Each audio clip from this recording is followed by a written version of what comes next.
Now we're moving on to our second presentation in this second afternoon session, where Stefan Merchant, Laura Hermans Nymark, and David Jack will be talking about French language proficiency assessment, practices of faculties of education and school districts when preparing and hiring FSL teachers. And you are all, you're able to share screen and put on your presentation. If you have a presentation. We do have a presentation. First is a Thank you, talk, Stephanie. a song and a dance, or something. Yes, it kind of is a song and a dance, actually. So we've decided to go with something a little bit different. We've made a video, and so what we're going to do is we're going to play the video, and then like good teachers, we'll stop it at various points and offer some clarifying comments. You won't be hearing any clarifying comments from me because I'll be the voice in the video. So while you're all watching it, I'm going to be thinking that doesn't sound like me, but it is me. And so I think without further ado, we'll just get started, and we'll probably introduce the project a little bit in our first set of comments. So Stefan, 1 second. I'm just going to mute all. You might have to re-unmute yourself. Okay. Okay. There we go. Okay. All right, David, are we ready to roll here? We are. I don't see Laura in the list. I'm here. Oh, good. Okay, great. We're all here. We're ready to go. There she is. All right then. Yeah, roll it.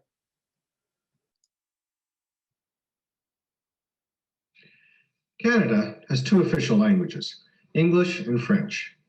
This means that almost all students in English language schools also learn French at some point in their schooling. So there are a lot of French teachers that need to be hired in Canadian schools. But finding and hiring French teachers can be a challenge for many Canadian school districts. More and more students are enrolling in FSL programs, and there are not enough qualified French teachers to fill all the jobs available. Good afternoon, everybody.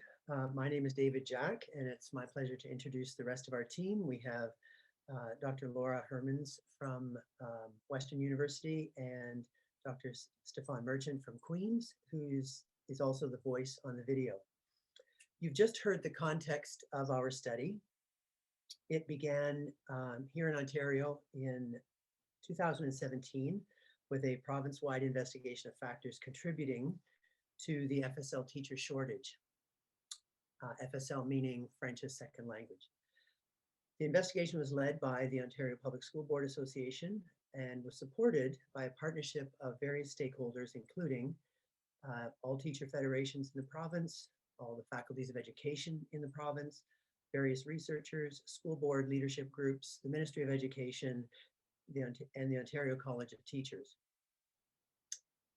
The research soon identified that FSL teacher shortage in Ontario was accentuated by a shortage of teacher applicants with sufficient levels of French language proficiency to meet hiring expectations.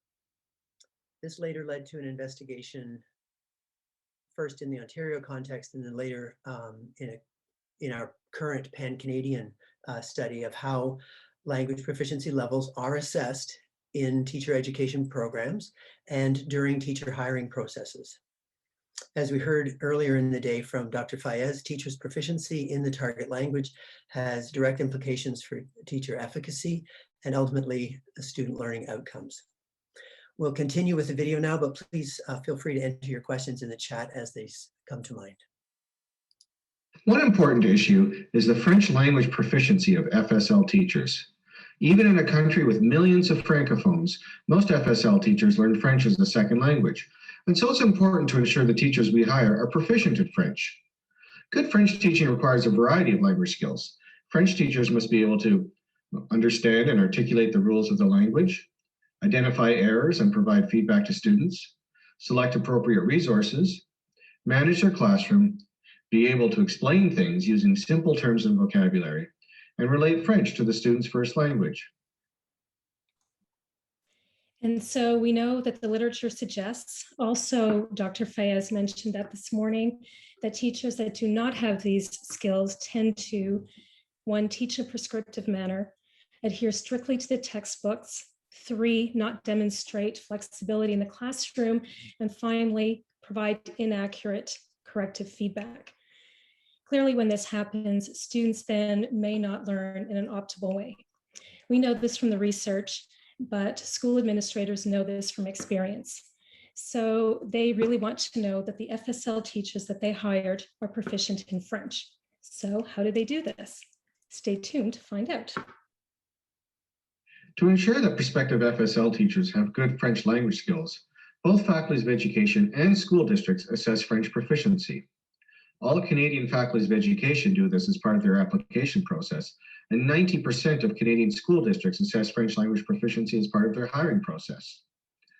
We conducted a year-long exploratory study into how school districts and faculties of education assess the French language proficiency of prospective French teachers.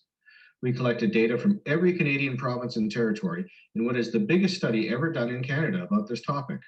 We collected surveys, conducted interviews, and even looked at the websites of different school districts and faculties.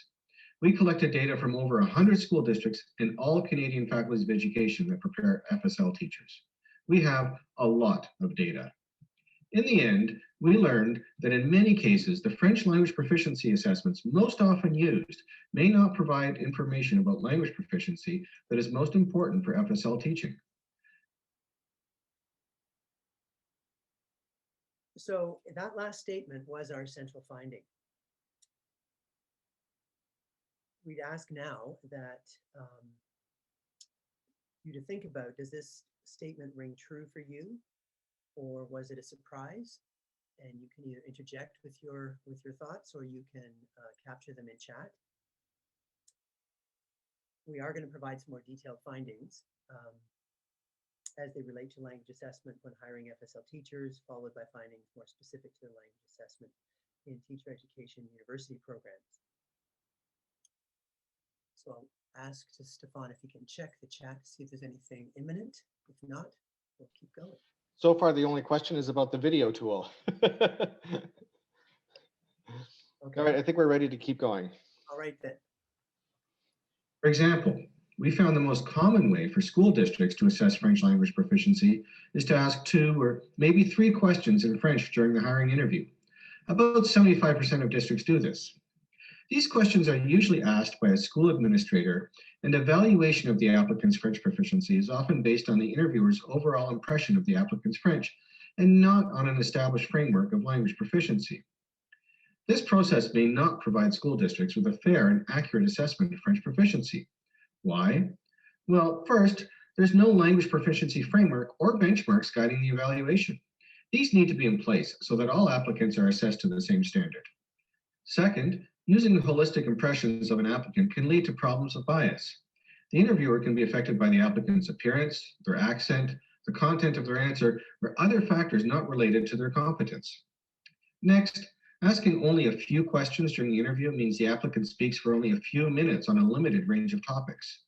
This does not give enough information about an applicant's French language proficiency to make sound, high-stakes decisions. Fourth, school administrators may not be trained or expert in language assessment. And finally, mixing the language assessment into the hiring interview can lead to confusing results. Imagine asking a question about formative assessment in French. Does an applicant's weak response reflect poor knowledge of formative assessment or a lack of French vocabulary on the topic? And what about faculties of education? We found the most common assessment used by faculties of education is to count the number of French courses an applicant has completed. This is problematic for several reasons, but the biggest issue is that the number of courses a person takes does not tell you if their French language skills are suitable for teaching. Most school districts and faculties of education do not ground their assessments in a well-defined French language proficiency framework, such as the CEFR. This is problematic because if you don't have a good definition of what it is you're assessing, how do you know you're assessing it? On the brighter side, some Canadian faculties of education have innovative and rigorous methods for assessing teacher candidates' French language proficiency. And some school districts are using online tools to make their French proficiency assessments more rigorous and more consistent. We even saw some faculties and districts using recognized and validated French proficiency assessments instead of administering their own. Good work is being done.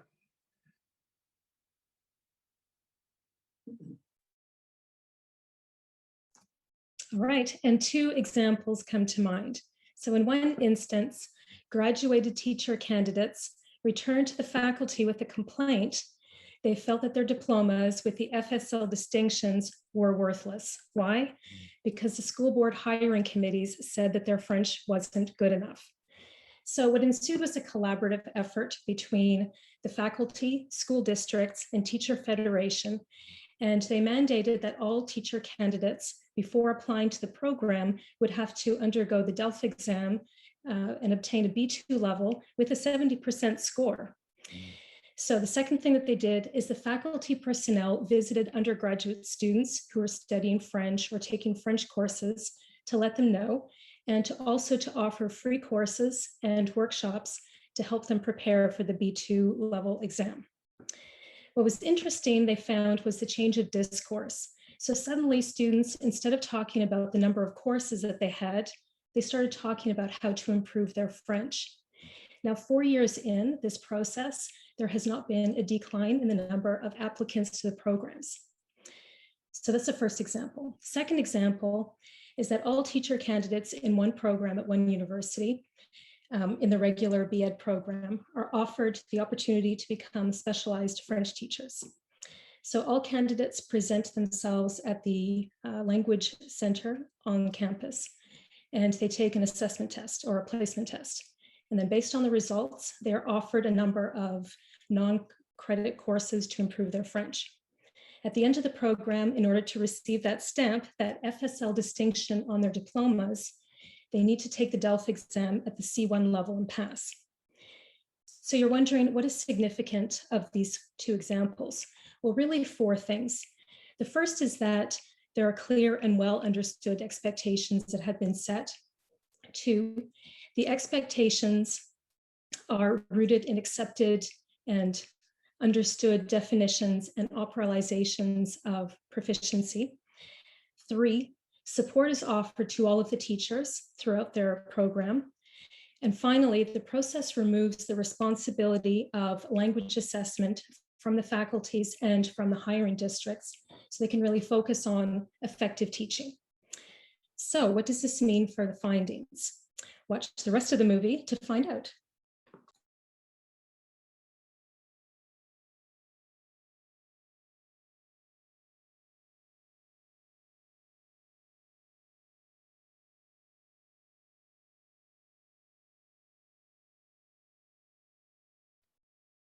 Proficiency framework, such as the CEFR, to guide the development of assessment tools and procedures.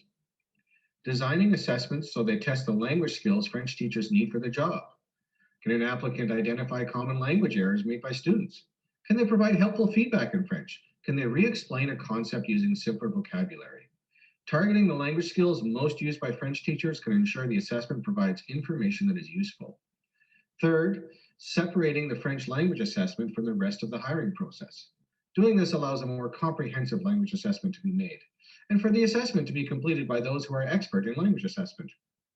Next, communicating clear expectations for the level of French proficiency needed. And finally, cooperate with other organizations to develop proficiency standards that are consistent across districts and faculties. Something else to consider is that language proficiency develops over time. If an applicant falls short of the district's or faculty's language proficiency expectations, it's possible to use assessment information to create a language development plan for that person.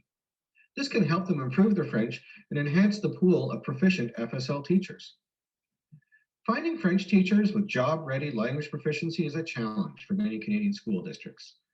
Valid, reliable assessments of French language proficiency will provide school districts and faculties of education with the right information to identify which applicants are the most proficient users of French. This research was conducted by the Ontario Public School Boards Association with funding from the Government of Ontario and the Government of Canada.